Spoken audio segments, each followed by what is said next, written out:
The Code 3. A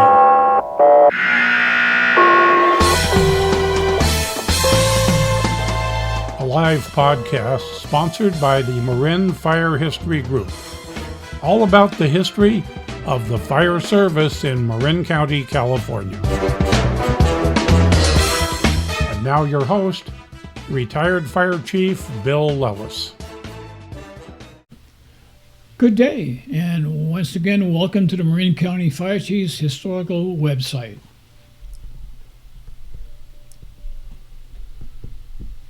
Today, we will be talking about the history of the Larkspur Volunteer Fire Department, Part 2, the final chapter. The volunteers were incorporated in 1913.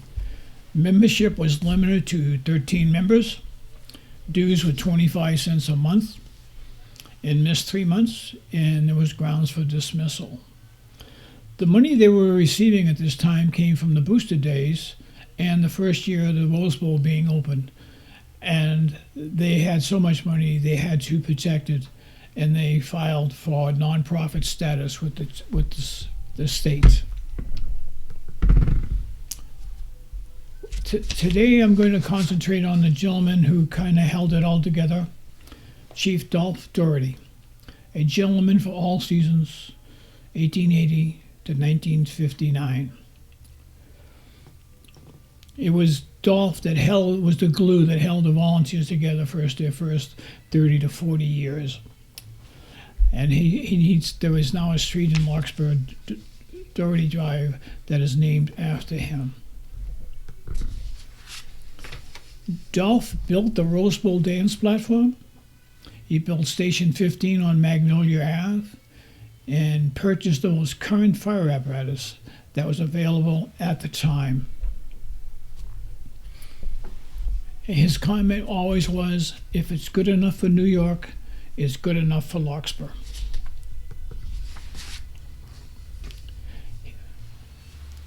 He was the son of a beekeeper in Bakersfield, California.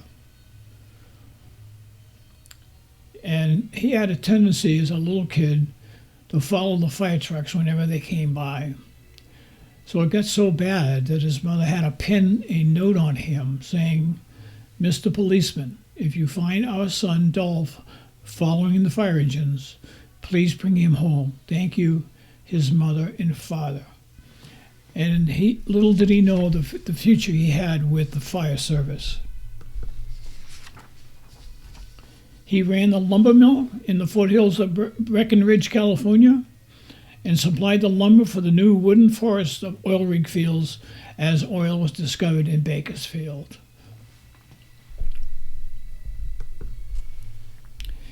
In January of 2006, he came to Larkspur with his 19-year-old bride, Nil, to manage his uncle's lumber yard in Larkspur. The lumber yard was on Magnolia and ran between Kane Street and Ward Street. Dolph was very active in the civic activities of both the city and the county, and was a founding member of the new Tamalpais Forest Fire District in 1917.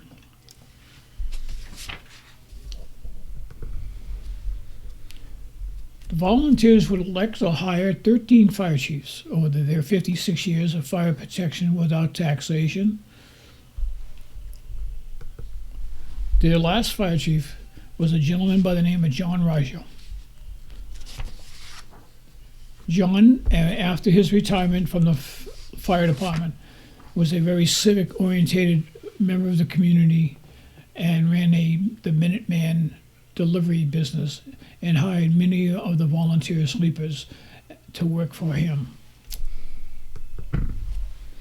Being a volunteer meant a lot of training, and training was always paramount in the volunteers.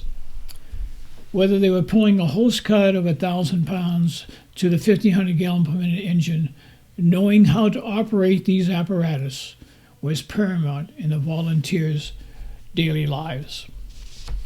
When you take into account the new engines as they came around, the Stutz and the American LaFrances, They were full-time engines, just like New York City, and these volunteers took it upon themselves to learn how to operate them properly at all times and test them on a yearly basis.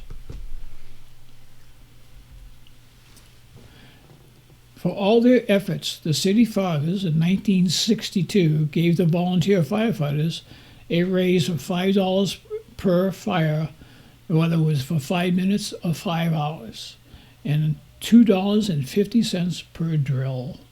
Here you see sleepers and volunteer training with the testing of the La France on a yearly test. The upper farm is when they were burning buildings down to make room for Larkspur Landing. And at the black and white at the bottom is a typical Tuesday night drill with volunteer sleepers.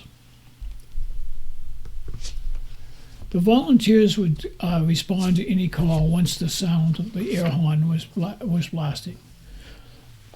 On the left, you see they came to Corte Madera when a restaurant was burning and helped extinguish that.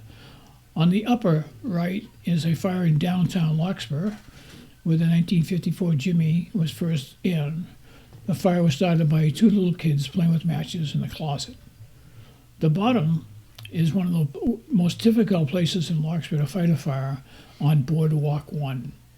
Boardwalk 1 is a path made of wood about 4 feet wide, and you have to hand carry all of your equipment, hose, nozzles, air packs, out to fight a fire on the boardwalk. There is still a Boardwalk 1, is an historical landmark in Larkspur, and there's a Greenberry Boardwalk that is in the county area, but Larkspur responds to. The volunteers were very active in sharing their fellowship with the community by taking in town open houses, water fights with 250-gallon per nozzle. It's amazing someone didn't lose an eye on these fights. And on the last bottom right, you see the son of firefighter Dick Kohler with his son Rick making a contest who can move the barrel the furthest, the fastest. The volunteers with their money would buy pickup trucks and vans for the fire department to be used for transporting equipment and refreshments. On the upper right, you see they have posted contests with the high school kids. The little boy is a gentleman by the name of Bob Fox, who would become a Larkspur fireman and later become the chief of the Corte Madera Fire Department. And at the bottom is a typical open house on a Sunday. The entire town opened all of its doors to anyone who would visit. It was a very successful event. This 1850 Austrian hand pumper was drawn by 2 horses and for 8 men to capable of it. When we were repairing it, in the right-hand front cap, we found the date and the time in Austria. The volunteers purchased this in about 1970 for $1,000, and it is the pride of the fire department, and it comes from Austria. The volunteers still take great pride in maintaining their fire equipment. Here they're maintaining the 1916 Model T. From left to right is Jamie Burns, Dennis Gelati, Mike McDermott, Rich Birnbaum, and Jeff Heath. They still work and maintain the equipment to this day. They say there's only one thing constant in life, and that is change. And the volunteers were no exception to that fact. How the volunteers became famous is with the Rose Bowl dance. And here's a typical hat battalion that you would check your clothes in. They would give you this medallion and keep one with your clothes, so when you left, you could get your hat and jackets back. The famous Rose Bowl outdoor dance prom opened in 1912. The Rose Bowl cost the volunteers $1,500 with payments of $15 a month.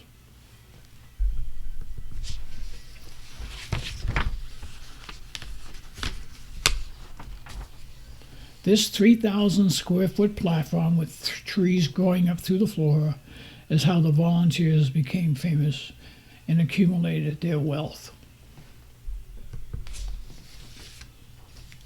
Here we see Chief Baum left and was talking with Cap Lawson, managed the Rose Bowl from 1912 for the next 30 years.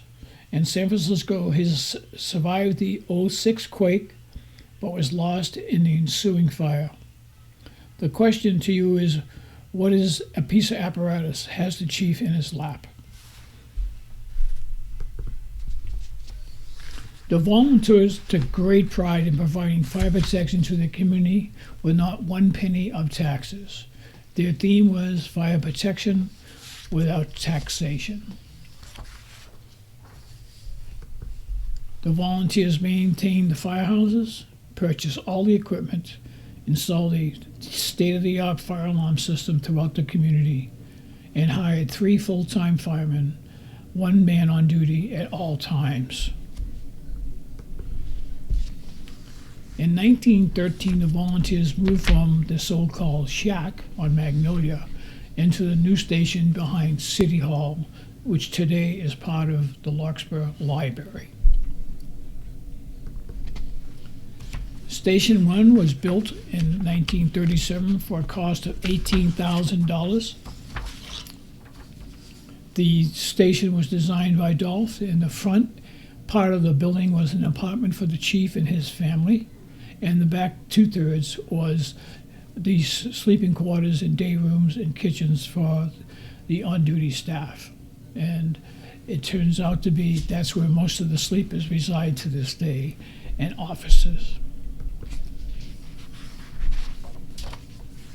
We take a quick look at all the things the volunteers did from the three firehouses. The first modernized piece of equipment is the 1916 Model T, the 1927 Stutz, and in front of Station 1 is a list of all the equipment they had purchased without taxing the community. During World War II, on a Saturday night, over 4,000 dancers gathered each night at $1 a ticket. Many GIs would write back from the war zones telling their girlfriends and wives the first place they wanted to go when they came back was to the Rose Bowl dance platform. The taxation without representation would come to a sad end in 1956 when the changing times, the volunteers could no longer provide the community's fire protection. So it was the job of Volunteer Fire Chief Warren Mistron to inform the City Council that as of January next year, that we could no longer provide fire protection, and the city now had a fire department. Competition for the entertainment dollar in the late 50s and forward was very telling on the fire department. Once the bridge was in, the romantic ferry ride to the Rose Bowl on the train was no longer there. Broadway was open and had very active, and sports teams throughout the city all had one way of taking out away from the volunteers' dance. In the fall of 1963, the romantic sounds fell silent. The Rose Bowl was sold.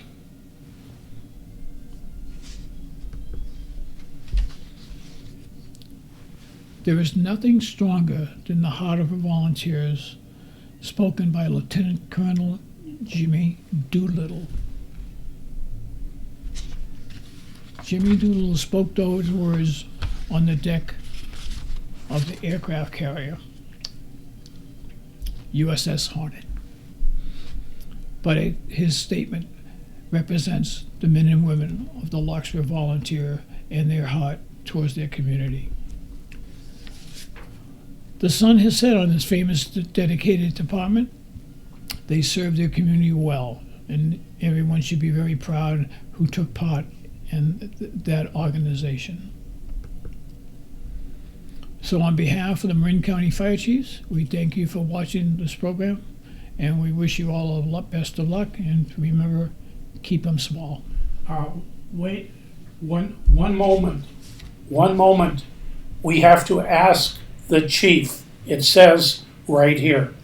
We have a question for you today from Mr. Anonymous.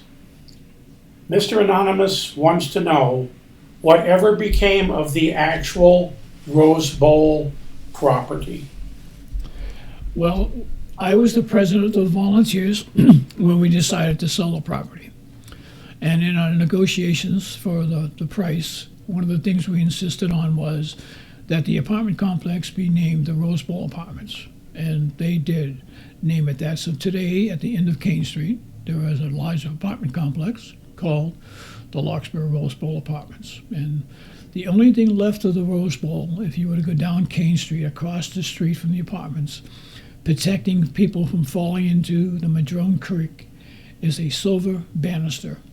And that silver banister was put there in 1912. And that is the only remnants left of the famous Larkspur Rose Bowl.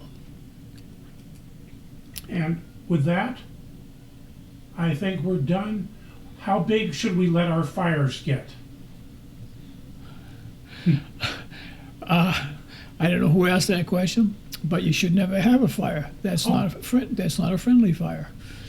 A fire grows so rapidly that the average person can't understand. So make sure you have smoke detectors in your house. Get early warning and get out and call 911. And keep them small. Keep them small.